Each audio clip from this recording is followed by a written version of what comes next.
Hello guys, welcome back to the channel. My name is Ashish and you're watching the World Travel Foodie. मुझे बहुत सारी queries आई थी after the first video of the Thailand series was uploaded. तो बहुत सारे questions जिनके मन में थे, doubts थे, comment sections में आ रहे थे, Instagram पे आ रहे थे. तो कुछ points मैंने note down किए हैं और मैंने सोचा एक डिटेल वीडियो उसके लिए मैं बनाऊँ. ये स्पेशली उन लोगों के लिए जो अभी रिसेंटली थाईलैंड ट्रैवल करने वाले हैं. वीडियो को शुरू करने के पहले इम्पॉर्टेंट थिंग, प्लीज़ अगर आपने सब्सक्राइब नहीं किया इस चैनल को तो प्लीज़ सब्सक्राइब कीजिए और इस वीडियो को लाइक करना, एंड तक देखना इस वीडियो को. अगर आपको पसंद आए तो प्लीज़ उसको लाइक करना. So let's get start with the video.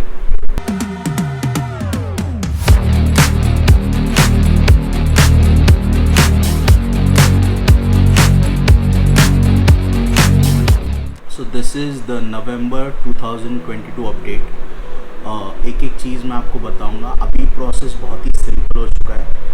पहले जैसे कोविड के टाइम पैंडेमिक में जो सिचुएशन होती थी वैसी नहीं है अभी. That's a good news. और एक गुड न्यूज़ है हम इंडियंस के लिए.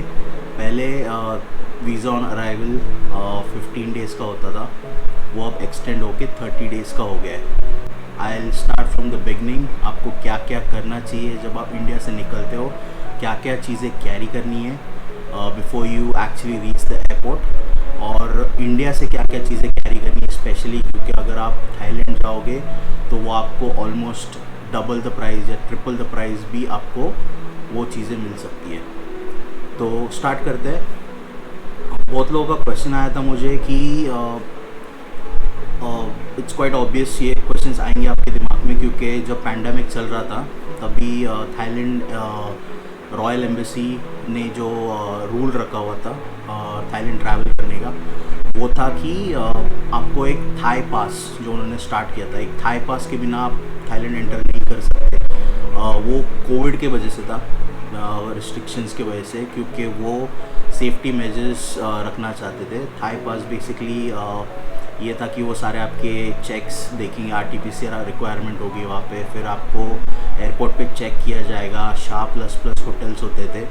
तो ये सब चीज़ें अभी नहीं है. मुझे बहुत सारे लोगों के क्वेश्चंस आए थे कि थाई पास है अभी रिक्वायर्ड है या नहीं है. थाई पास थाईलैंड ने स्क्रैप कर दिया है पूरी तरह, तो उसकी अभी रिक्वायरमेंट नहीं है. बहुत लोगों के ये भी क्वेश्चंस आए थे कि इंश्योरेंस मैंडेटरी है क्या, ट्रैवल इंश्योरेंस, मेडिकल इंश्योरेंस. तो ट्रैवल इंश्योरेंस और मेडिकल इंश्योरेंस दोनों भी मैंडेटरी नहीं है, बट मेरा रिकमेंडेशन है कि आप इसको ले लो क्योंकि it's always good to have insurance अगर आप दूसरी कंट्री ट्रैवल करते हो, क्योंकि आप जितना मनी कैरी करते हो और आपको वहाँ पे कुछ भी रिक्वायरमेंट हो जाती है, अगर आप बीमार पड़ते हो, आपको हॉस्पिटलाइजेशन हो जाता है, तो फिर वहाँ पे इंडिया जैसा नहीं होता. वहाँ पे बहुत ही एक्सपेंसिव होता है. अगर आप हॉस्पिटल जाओगे वहाँ का कॉस्ट बहुत ही डिफरेंट है इंडिया से. सो इस चीज़ का ध्यान रखते हुए ये आपका कॉल है. अगर आपको इंश्योरेंस लेना है, यानी मेरा रिकमेंडेशन है आप ले लो. और ट्रैवल इंश्योरेंस इज़ बेसिकली अगर आप किसी भी कंट्री में ट्रैवल करते हो, अगर समझो फॉर एग्ज़ाम्पल अगर आपका बैगेज मिसप्लेस हो गया एयरलाइंस में से, या फिर नॉट ओनली एयरलाइंस पर अगर आप होटल जाते समय या फिर कुछ भी चीज़ आपकी चोरी हो जाती है, अगर आपके पास इंश्योरेंस है, उसका पॉलिसी नंबर भी है, तो आप वो क्लेम कर सकते हो. ऐसी पॉलिसीज़ भी है जहाँ पे अगर आपका जो कैश आपने कैरी किया है या फिर जो भी पैसे आपके अकाउंट में हैं या फिर कुछ भी चोरी हो जाता है, वो इंश्योरेंस उसी चीज़ के लिए होता है कि वो इमीडिएट आपको हेल्प करे, कि उस टाइम पे आपको मनी प्रोवाइड कर दे ताकि उस कंट्री में आपको प्रॉब्लम ना हो. तो ये दो चीज़ें, मेडिकल इंश्योरेंस, ट्रैवल इंश्योरेंस, ये कम्प्लीटली आपका चॉइस है. थाईलैंड ने इसको मैंडेटरी नहीं किया हुआ है. पहले ये था जब थाई पास था, उस टाइम पे ये insurance mandatory, that was one of the points Thai pass में से. तो ये दोनों चीज़ मेजर क्वेश्चंस रिलेटेड इन दोनों चीज़ों से थे, इंश्योरेंस और थाई पास. तो ये दोनों भी चीज़ें अभी नहीं है. It's just like before, pandemic के पहले जैसे होता था वैसे ही है. गुड न्यूज़, 15 डेज़ का 30 डेज़ हो गया है visa on arrival. Thailand basically 2 visas offer करता है. एक होता है visa on arrival and the second one is the e visa जो स्टिकर वीज़ा होता है। तो स्टिकर वीज़ा का प्रोसेस बहुत ही लेंदी है। To be honest I would not recommend you to do that. ये उन लोगों के लिए है जो बेसिकली ज़्यादा टाइम के लिए ट्रैवल करना चाहते हैं। For example if you are travelling for more than a month, अभी 30 डेज़ का वीज़ा ऑन अराइवल है, अगर आपको उससे भी ज़्यादा दिन थाईलैंड में रहना है तो उनके लिए ये ई वीज़ा या स्टिकर वीज़ा जिससे कहते हैं वो आप अप्लाई कर सकते हो। ये बेसिकली VFS की वेबसाइट पे जाना है। VFS बेसिकली एक थर्ड पार्टी ऑर्गेनाइजेशन है जो वर्ल्ड के बहुत सारे कंट्रीज़ को ये सर्विस प्रोवाइड करता है वीज़ा का। बेसिकली इनकी एक वेबसाइट है VFS की वेबसाइट में, अगर चाहिए तो आपको डिस्क्रिप्शन में ये लिंक डाल दूँगा, आप वहाँ पे रेफ़र कर सकते हो। तो इस लिंक पे जाके आपको थाईलैंड के सेक्शन में जाके वहाँ पे एक फॉर्म होता है जो आपको फिल करना पड़ता है बेसिकली, और वो फॉर्म आपको सबमिट करना पड़ता है थाई एम्बेसी पे। तो मैं पुणे में रहता हूँ, पुणे में यहाँ पे सेंटर है, मुंबई में भी सेंटर है। बहुत सारे जगह पे ये सेंटर नहीं है तो आपको दूसरे जगह पे या तो ट्रैवल करना पड़ेगा या तो फिर आपको उसको कुरियर करना पड़ेगा। तो डॉक्यूमेंट्स बेसिकली वही होते हैं कि आपका जो पासपोर्ट होता है वो आपको उनको देना पड़ता है क्योंकि उसके ऊपर स्टैम्प लग के आ जाता है। और दूसरी चीज़ होती है कि आपका जाने का टिकट, आने का टिकट। इसका एक ड्रॉबैक है कि आपको ये एडवांस में करना पड़ता है क्योंकि जब आप अप्लाई करते हो आपके पास ऑलरेडी उसके फ़्लाइट टिकट्स होने चाहिए। तो अब जब ये अप्लाई करते हो तो वीज़ा ऑन अराइवल तो आप आपके कन्वीनियंस के हिसाब से फ़्लाइट टिकट बुक कर लो, आपको तो वीज़ा ऑन अराइवल के टाइम पे डॉक्यूमेंट्स दिखाने। पर जब स्टिकर वीज़ा लेते हो आपके पास ऑलरेडी ये डॉक्यूमेंट्स होने चाहिए। तो फ़्लाइट के टिकट्स जाने के आने के दोनों भी आपके पास होने चाहिए। दूसरी बात होटल बुकिंग्स कंफर्म वाली, जो ड्यूरेशन आप स्टे कर रहे हो उतने ड्यूरेशन के लिए। और दूसरी चीज़ है कि हाँ, इसमें ई वीज़ा जो होता है स्टिकर वीज़ा, इसका इंडियन करेंसी में इसका कॉस्ट है 2500, और इसके ऊपर अगर डिपेंड करता है आपके सिटी के अंदर अगर वो थाई एम्बेसी का ऑफिस नहीं है जहाँ पे आप पर्सनली जाके सबमिट करो, तो अगर आपको कुरियर करना है तो उसका अलग से कॉस्ट लगेगा कुरियर का। और आते हैं अभी मेन चीज़ पे, वीज़ा ऑन अराइवल के लिए। तो वीज़ा ऑन अराइवल की जो फ़ी है वो है 2000 बाट, और अगर आप एक्सप्रेस लाइन नहीं लेते हो तो 2000 बाट, ये उसकी स्टैंडर्ड फ़ी है। और अगर आप एक्सप्रेस लाइन लेते हो तो 200 बाट आपको एक्स्ट्रा पे करने पड़ेंगे, विच इज़ वो बेसिकली वीज़ा जल्दी हो जाता है, उसकी लाइन थोड़ी सी कम होती है, तो क्यू कम होता है बेसिकली उसका। तो मैं एक्सप्रेस वीज़ा उन लोगों के लिए रेकमेंड करूँगा जो न्यू ट्रैवलर्स है, मतलब फ़र्स्ट टाइम इंटरनेशनल ट्रैवल कर रहे हैं। उन लोग के लिए ये एक हैसल फ्री एक्सपीरियंस होगा। अगर आप रेगुलर ट्रैवलर्स हो तो आपके लिए ये कोई बड़ी बात नहीं है, आप जाके नॉर्मल वाले क्यू में लग सकते हो, आपके 200 बाट बच जाएंगे। Coming to the main thing, please take this very seriously क्योंकि ये चीज़ें हो रही है। मैंने खुद देखा था, वहाँ के अथॉरिटीज़ पूछ रहे थे, तो आपको पर पर्सन वहाँ पे ये चीज़ पहले नहीं थी। पहले आपको बैंक स्टेटमेंट चल जाता था, USD चल जाती थी, डॉलर्स चल जाते थे, पर अभी ये चीज़ कंपलसरी है कि आपको 10,000 baht separately as show money airport पे दिखाना पड़ता है। नाउ इट्स नॉट कंपलसरी कि हर एक बंदा चेक होगा, बट अगर आप चेक हो गए तो आपके पास अगर नहीं रहा तो इस चीज़ को बहुत सीरियसली लो, क्योंकि लोगों को डिपोर्ट किया गया है इस रीज़न के वजह से कि उनके पास 10,000 बाट कैश में नहीं थे। वो लोग बोल रहे थे कि हमारे पास US डॉलर्स है, मेरे पास बैंक में बैलेंस है, वो स्टेटमेंट दिखा रहे थे। ये होके भी, सो इमेजिन उनके पास पैसे हैं, जस्ट बिकॉज उनके पास थाई की करेंसी नहीं थी 10,000 बाट, उनको डिपोर्ट किया गया है। और ट्रस्ट मी, अगर आप एक ट्रिप प्लान करते हो और वहाँ पे जाके जो आपने एक चीज़ प्लान करके रखी हुई है 10-15 दिन की या 7 दिन की जो भी हो, वो उधर जाके अगर आपको डिपोर्ट कर दे तो कैन यू इमेजिन जो मेंटल स्ट्रेस आपको जो होगा, जो आपका वेकेशन तो ख़राब हो ही जाएगा, एक मेंटल स्ट्रेस अलग से होगा। एक्सपेंस आपका बढ़ जाएगा, जो आपने होटल बुकिंग की है वो भी आपकी चली जाएगी क्योंकि आप वापस चले जा रहे हो इंडिया। नेक्स्ट थिंग इज़, पहले जैसे होता था डिपोर्ट कर दिया किसी भी रीज़न की वजह से तो फ्री में डिपोर्ट कर देंगे, आपको फ़्लाइट में बिठा के वापस भेज देंगे। अभी ये चीज़ नहीं होती। डिपोर्ट अभी करेंगे, आपको खुद को फ़्लाइट टिकट निकालनी पड़ेगी रिटर्न की, और लास्ट मोमेंट पे फ़्लाइट टिकट बहुत महंगी होती है, और आप एयरपोर्ट पे एक लिमिट के ऊपर नहीं रुक सकते।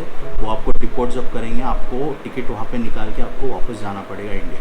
तो इस चीज़ को बहुत ही सीरियसली लो, क्योंकि ये चीज़ें हो रही है, और ये इसलिए कर रहे हैं क्योंकि वो उनकी करेंसी को शायद प्रमोट करना चाहते हैं कि वो कैश डायरेक्टली आ जाए, नॉट इन ना कि दूसरे किसी रूप में, जैसे इंडियन रुपीज़ या यूएसडी में वो पैसे अंदर है।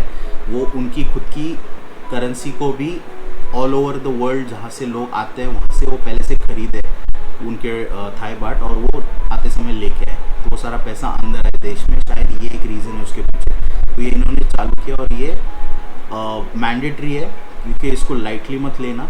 देयर आर पीपल, मैंने देखा था, मैं तो गया था एक्सप्रेस लाइन में क्योंकि मेरे पास टाइम नहीं था, मेरी फ़्लाइट ऑलरेडी लेट थी, तो मुझे होटल बुकिंग ऑलरेडी, हम लोग शाम को पहुंचने वाले थे, चेक इन 2 बजे था, हम लोग कुछ 6 साढ़े 6 बजे पहुंचे थे, तो मैं टाइम स्पेंड नहीं कर सकता था नॉर्मल वाले क्यू में, इसलिए मैंने एक्सप्रेस वीज़ा लिया था। मैंने देखा था कि वहाँ पे लोग 2000 बाट जो फ़ी होती है वीज़ा की, वो तक कैरी नहीं की थी उन्होंने थाई बाट में, उन्होंने यूएस डॉलर्स कैरी किए थे। वो यूएस डॉलर्स दे रहे थे इमिग्रेशन ऑफिसर्स को। इमिग्रेशन ऑफिसर्स ने बोला कि ये एक्सेप्ट नहीं होगा, और उन लोगों को डिपोर्ट कर दिया गया। जब उनको बोला गया कि it is compulsory Thai baht you need to pay for the visa fee, उन्होंने बोला उनके पास नहीं है, वो यूएसडी है जो वो पे कर सकते हैं। उन्होंने बोला कि एज़ पर द रूल 10,000 बाट शो मनी है, तो आपके पास 2000 बाट भी आप कैरी नहीं कर रहे हो, तो मतलब ये तो बहुत बड़ी बेवकूफ़ी होगी। तो उनके पास वो भी नहीं था। शायद एक आध बार वो स्किप हो गए जहाँ पे उनको नहीं पूछा था कि आपके पास कैश है 10,000 बाट, तो वो लोग बच भी जाते, पर एटलीस्ट उन्होंने 2000 बाट जो वीज़ा की फ़ी है वो तो रख लेते यार, तो बच जाते। उन लोगों को डिपोर्ट कर दिया गया था, और मैं इंडियंस थे उनकी बात कर रहा हूँ, मैं जिस क्यू में था उनको ये चीज़ हुई थी, मेरे सामने हुई थी ये चीज़। तो प्लीज़ इस बात को सीरियसली ले लो, अपनी ट्रिप स्पॉइल मत करो। अगर आप जा रहे हो, आप चाहते हो, it's not only those 10-15 days जो इन्वॉल्व होते हैं, इसके पहले के भी दिन जो आप प्लान करते हो वो भी सारे दिन उसमें इन्वॉल्व होते हैं। इस सारे दिन का प्लानिंग जो मेंटल इन्वॉल्वमेंट होता है वो सारा वेस्ट हो जाएगा, तो ये मत करना। मुझे ये भी क्वेश्चंस आ रहे थे कि अगर 10,000 बाट शो मनी है, अगर मैं कपल हूँ, हम लोग कपल है जो जा रहे थे, तो मुझे क्या टोटल थाई बाट 10,000 दिखाने पड़ेंगे, 20,000? इट्स पर पर्सन 10,000 बाट। तो अगर 2 लोग जा रहे हैं तो 20,000 बाट। ऐसा नहीं है कि आप 5 लोग जाओ, 3 लोग जाओ या 2 लोग जाओ तो आप 10,000 बाट ही दिखाओ, हम बोलेंगे कि हम एक ग्रुप में और ये 10,000 बाट है, ऐसे नहीं है। द रूल इज़ फॉर पर पर्सन। तो ये थी एक थर्ड डाउट जो मुझे क्लियर करना था, जो मुझे क्वेश्चन आ रहे थे। अब आते हैं डॉक्यूमेंट्स पे। डॉक्यूमेंट्स जैसे मैंने बोला कि अभी बहुत इजी हो गया है, तो मेन चीज़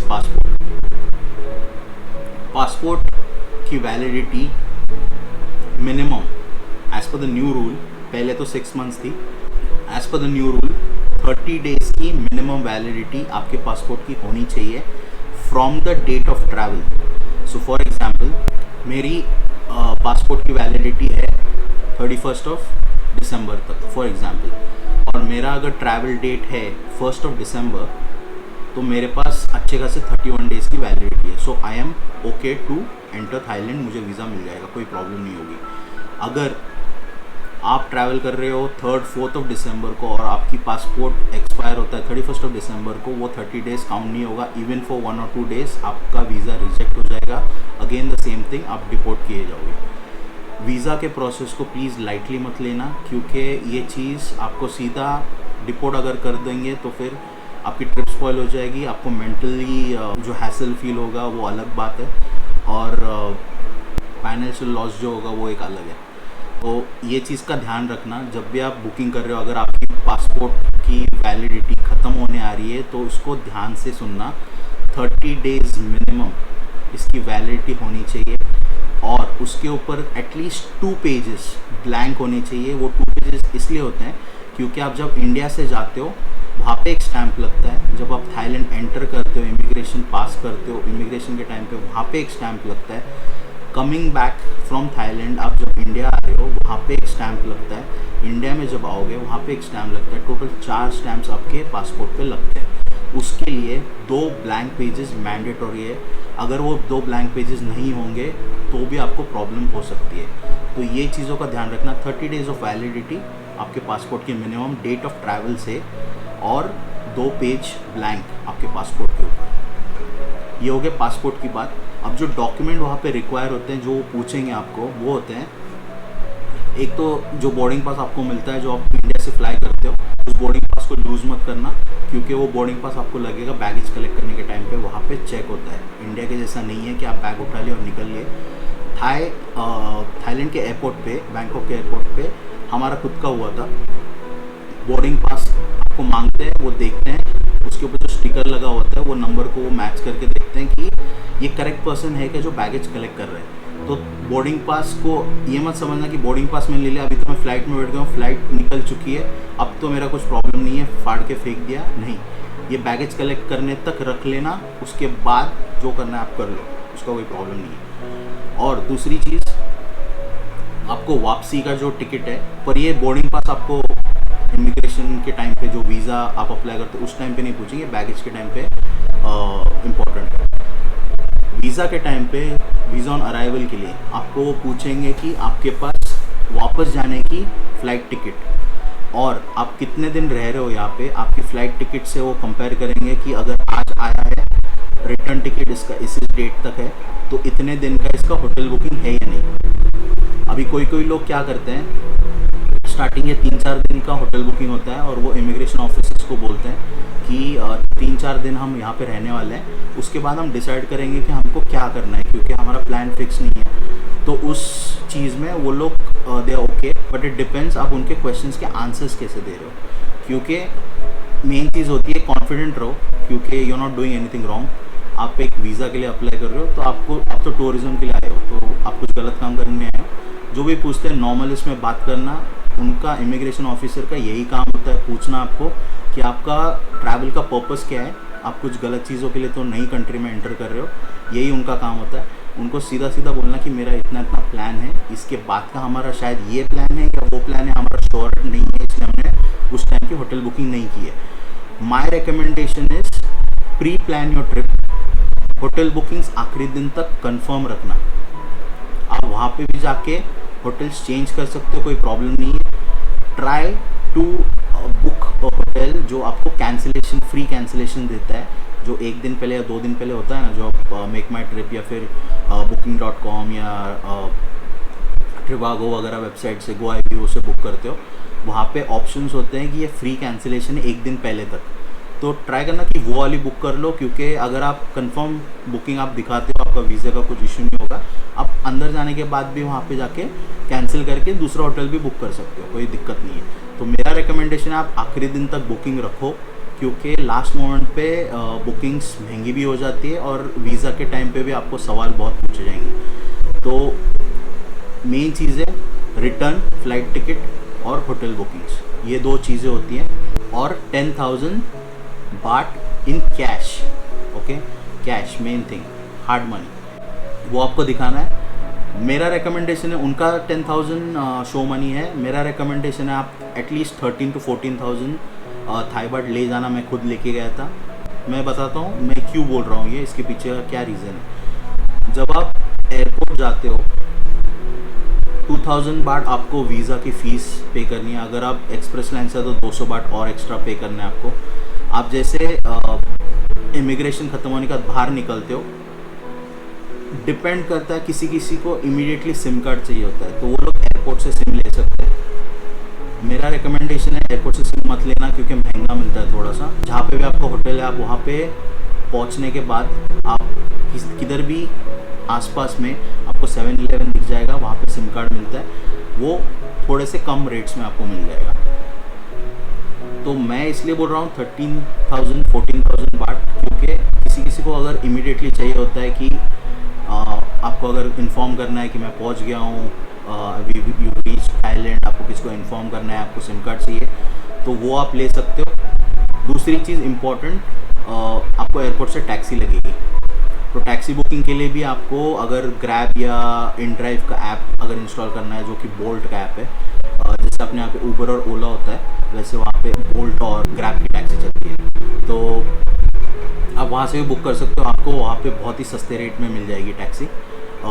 अगर वो चीज़ नहीं है तो फिर आप कैश में, आपके पास तो कैश है, अगर आपने 13-14,000 कैरी किया है तो आपके पास कैश है, आप डायरेक्टली वहाँ पे नीचे जाके, जहाँ से आप एयरपोर्ट से बाहर निकलते हो बस एक ही फ्लोर नीचे जाओगे तो वहाँ पे टैक्सीज लाइन से खड़ी होती है। बस एक टोकन लेना है आपको, उस टोकन के नंबर के हिसाब से ऊपर नंबर्स लगे हुए रहते हैं, वहाँ पे आपको जाके बस उस टैक्सी वाले को आपको टोकन देना है, फिर उसको बोलना कि आपको यहाँ यहाँ जाना है, वो आपको प्राइस बताएगा, आपको नेगोशिएट करना है, जो भी आपको प्राइस अग्री करते हो उस टैक्सी में बैठ के आपको निकल जाना है। तो ये जो पैसा है ऊपर वाला, ये आपको वहाँ पे यूज़ होगा। तो मैं रेकमेंड करूँगा कि आप 13 to 14,000 लेके जाएं, क्योंकि अगर आप एयरपोर्ट पे एक्सचेंज करते हो आपको बहुत ही बकवास रेट मिलने वाला है, क्योंकि बहुत हाई रेट मिलता है करेंसी एक्सचेंज का एयरपोर्ट के ऊपर। इंडियन एयरपोर्ट पे भी और बैंकॉक एयरपोर्ट पे भी, आप दोनों भी किसी भी एयरपोर्ट पे आप करेंसी एक्सचेंज करते हो बहुत महंगी होती है, तो इस चीज़ का ख्याल रखना। अब आते हैं वीज़ा ऑन अराइवल के प्रोसेस पे। जैसे आप बैंकॉक एयरपोर्ट पे लैंड करते हो, एंटर करने के बाद आपको राइट साइड पे वीज़ा ऑन अराइवल की तरफ बढ़ना है। 300-400 मीटर वहाँ से कुछ डिस्टेंस होता है। वहाँ पे 2 काउंटर्स होते हैं, एक होता है नॉर्मल वीज़ा और एक होता है वीज़ा ऑन अराइवल का एक्सप्रेस लाइन। तो visa on arrival normal line और visa on arrival express line दोनों का भी प्रोसीजर सेम होता है, बस थोड़ा सा visa on arrival express line पे थोड़ा सा फास्ट करते हैं वो लोग। तो प्रोसेस बेसिकली यही होता है कि जब आप वहाँ पे काउंटर पे जाओगे वो आपके डॉक्यूमेंट्स चेक करेंगे। Visa on arrival express line पे ज़्यादा सवाल आपसे नहीं पूछते हैं, क्योंकि वो एक्सप्रेस लाइन है और आप एक्स्ट्रा पे कर रहे हो उनको। नॉर्मल वाले लाइन पे वो आपको पूछेंगे कि बेसिकली कॉन्वर्सेशन होता है दोनों के बीच में, जब आपको आपके डॉक्यूमेंट्स चेक करते हैं द सेम टाइम वो आपको सवाल पूछते रहेगी या पूछते रहेगा कि आपका पर्पज़ क्या है ट्रैवल करने का, आपकी होटल बुकिंग कहाँ की है, अगर आप इस सिटी में रह रहे हो यहाँ पे कहाँ पे रह रहे हो, कौन सा होटल है, कौन सी एरिया में। बेसिकली बेसिक क्वेश्चंस जो होते हैं वो पूछते हो आपको। तो उनका यही काम होता है कि इमिग्रेशन ऑफिसर्स का यही चीज़ पूछना कि ये किस रीज़न की वजह से इस कंट्री में आए हैं। तो अगर आप एक टूरिस्ट हो, आपके डॉक्यूमेंट सही है, कॉन्फिडेंट रहना, कोई दिक्कत नहीं है, सब सही है। उनको बोलना कि मेरा यहाँ है। आपको बेसिक चीज़ तो मालूम ही होगी, आपने होटल बुकिंग कहाँ पे की हुई है, तो उनको आपको ये चीज़ बतानी है कि मेरा यहाँ पे होटल है, अगर इस यहाँ से मैं 4 दिन बाद दूसरे सिटी शिफ्ट हो रहा हूँ तो वहाँ पे मैं इस होटल में रह रहा हूँ। तो बेसिकली अगर आप कॉन्फिडेंट हो, कोई प्रॉब्लम नहीं है, आपके डॉक्यूमेंट सही है, आपको कोई कुछ नहीं कर सकता, उनको वीज़ा ग्रांट करना ही पड़ता है। Visa on arrival express line में यही सेम चीज़ फास्ट होती है और कुछ नहीं होता। तो वहाँ पे वीज़ा ऑन अराइवल की एक्सप्रेस लाइन पे काउंटर्स के पहले ही 2-3 ऑफिसर्स बैठे हुए रहते हैं, वो आपके डॉक्यूमेंट्स फटाक से चेक करते हैं 2 मिनट के अंदर। चेक करते हैं हाँ ये फास्ट, और बोलते हैं कि how much cash do you have, वो कैश आपको रेडी रखने के लिए बोलते हैं, ठीक है गो इन दिस लाइन। वहाँ पे आपको भेज देते हैं, वहाँ पे जाके वो डॉक्यूमेंट्स चेक नहीं करेगी, आपको सवाल नहीं पूछेगी, कुछ नहीं करेगी, वो सीधा देखेगी, उसको मालूम है वहाँ पे पहले वहाँ पे चेक हुआ है ये डॉक्यूमेंट्स, तो सीधा लेगी, कैश लेगी आपसे और एक रिसीट देगी, टोकन देगी, और पीछे जाके आपको एक रिसीट मिल जाएगी बेसिकली। और 2 मिनट के लिए वहाँ पे बैठना है, एक हार्डली 2 मिनट या 5 मिनट मैक्स, और आपको तुरंत वो रिसीट आने के बाद आपको एक लाइन होती है इमिग्रेशन की, एक्सप्रेस की लाइन अलग होती है और नॉर्मल वाले की अलग होती है। अगर नॉर्मल वाले आप देखोगे तो लाइन्स बहुत लंबे क्यू रहते हैं, पर visa on arrival express line पे आपको 1-2 ही बंदे दिखेंगे, क्योंकि वो फास्ट वाली लाइन होती है। वो जो इमिग्रेशन ऑफिसर जो स्टैम्प भी लगाता है वो जल्दी उसको प्रोसेस करता है। तो इमिग्रेशन ऑफिसर बेसिकली क्या करता है, वहाँ पे आपके बायोमेट्रिक्स लेगा, बायोमेट्रिक्स कुछ नहीं होता, फिंगरप्रिंट्स लेगा, आपको कैमरा में देखने के लिए बोलेगा, आपकी एक पिक्चर ली जाएगी एंट्रेंस के लिए कंट्री के अंदर, वो एक पिक्चर ली जाएगी, फिर आपका स्टैम्प पासपोर्ट के ऊपर थाईलैंड का लग जाएगा, फिर उसके बाद आप अंदर चले गए। इसके बाद कुछ ज़्यादा प्रॉब्लम नहीं होगी, क्योंकि इमिग्रेशन ही एक बड़ा टास्क होता है आप किसी भी कंट्री में अगर एंटर करते हो तो ये चीज़ आपको सिर्फ ध्यान रखनी है। Main thing, the key points to remember आप जब जाते हो। और एक चीज़ मैं भूल गया, जब आप जाओगे थाईलैंड, वहाँ पे थाई का जो वीज़ा के लिए जो फोटोग्राफ लगता है वो यहाँ से ही खींच के जाना भाई, क्योंकि वहाँ पे एयरपोर्ट पे अगर आप फ़ोटो खींचने जाओगे तो आपको 1 या 2 फ़ोटो के एयरपोर्ट के ऊपर 100 बाट लेते हैं। 100 बाट is almost double Indian currency, 210 या 220 रुपये वो हो जाएगा अगर आप कन्वर्ट करोगे तो, सिर्फ 2 फोटोग्राफ्स के लिए। जबकि इंडिया में 60-70 रुपीज़ में आपको 5-6 फोटोग्राफ्स आ जाती है। तो फिजूल में पैसे क्यों वेस्ट करें। जाने के पहले ये सब चीज़ें ध्यान रखो कि आपको थाई बाट कैश लेके जानी है 10,000 शो मनी के लिए, 2,000 बाट अलग से आपको वीज़ा के लिए लेके जानी है, टैक्सी के लिए थोड़ा सा कैश और लेके जाना। ये सब चीज़ें पहले से ही लेके जाना ताकि वो वहाँ पे हैसल ना हो आपको और आप बॉकडाउन ना हो जाओ। और कैसा होता है, मेंटालिटी होती है या फिर पैनिक सिचुएशन क्रिएट हो जाती है, क्योंकि आप अपने देश में नहीं हो, आप दूसरे कंट्री में गए हो, थाईलैंड में हो, कोई भी और कंट्री में जाओ, वहाँ पे जाके आप थोड़े पैनिक हो जाओगे क्योंकि it's new for you, specially new travellers के लिए जो इसके पहले कभी ट्रैवल नहीं किया उन्होंने उस कंट्री को, तो आपके लिए वो पैनिक सिचुएशन हो जाएगी। तो प्रिपेयर्ड रहना, पहले से ही फोटोग्राफ्स लेके जाना, कैश लेके जाना, करेंसी अगर यूएसडी भी लेके जा रहे हो एक्स्ट्रा वो पहले से ही लेके जाना। माय रिकमेंडेशन इज़ कैरी $100 का नोट अगर आप एक्स्ट्रा जो कैश लेके जा रहे हो, क्योंकि उसको आपको एक्सचेंज रेट अच्छा मिलता है। $10, $5, $20, $50 का आपको एक्सचेंज रेट थोड़ा सा कंपैरेटिवली कम मिलता है। 100 वाली नोट के लिए आपको एक्सचेंज रेट अच्छा मिलता है। वहाँ पे बहुत सारे एक्सचेंज के ऐसे छोटे छोटे, जैसे आपने पान की टपरी होती है ना, वैसे उतने साइज़ के एक्सचेंज के शॉप्स होते हैं छोटे छोटे से। जब आप होटल जाओगे थोड़ा सा घूम फिर के चेक कर लेना सबसे बेस्ट वाला रेट कौन दे रहा है, और हर बार जब जाओगे तो वहाँ से ही एक्सचेंज करवा लेना। और ट्राई करना कि 100 या $50 की तो मिनिमम नोट आप कैरी करो, $50 और $100 के नोट के आपको एक्सचेंज अच्छे मिलेंगे, तो इस चीज़ का ध्यान रखना। दूसरी चीज़, अगर आप जाओगे सिम कार्ड अगर आपके पास टाइम है, एयरपोर्ट से नहीं लेना है, जल्दबाजी नहीं करनी है, तो मेरा रिकमेंडेशन है आप थाईलैंड में जाओगे, वहाँ पे बिग सी होता है या फिर 7-Eleven होता है, वहाँ पे से जाके अगर आप सिम कार्ड लोगे तो कंपैरेटिवली बहुत ही कम प्राइस में आपको मिलेगा और प्लान्स भी अच्छे मिलेंगे। मैंने जो लिया था वहाँ पे मैंने 7-Eleven से ट्रू मूव का लिया था और उसका नेटवर्क अच्छा खासा था, स्पीड भी बहुत अच्छी थी 4G की, तो मैंने वो वाला लिया था। और हो सके तो इमिग्रेशन ऑफिसर जब सवाल पूछता है तो उसको पोलाइटली आंसर देना और कॉन्फिडेंटली आंसर देना। हो सके तो आर्ग्यू मत करना, क्योंकि वो अपना देश नहीं है भाई। वहाँ पे आपको ठीक से बात करोगे, सब कुछ नॉर्मल स्मूथली हो जाए, एक बार आपको वीज़ा मिल जाए फिर कोई दिक्कत नहीं, फिर आप घूम फिर सकते हो आराम से।